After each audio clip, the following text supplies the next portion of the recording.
I just picked up some 64 gigabytes of RAM sticks from Crucial.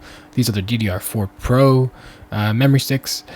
Basically, I wanted to upgrade one of my machine learning rigs to be able to do some LLM inferencing. The models are pretty large, so having lots of RAM and injecting the model onto RAM is pretty handy. In my previous builds or in my previous videos, you might have seen that I'm sticking with 16 gigs, but in this case, now I have 80 gigs.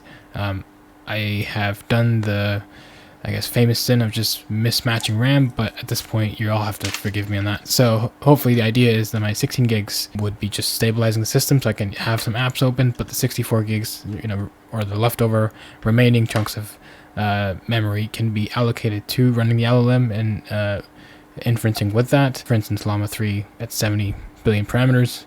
But overall, it's great quality. So the price I paid around for these sticks, I thought was reasonable, but it's still expensive. So I think keep an eye out for better deals. Overall, having my first go with it, the RAM seems pretty great, and it seems pretty awesome. So yeah, if you're looking for some 64 gigs RAM sticks, maybe consider these.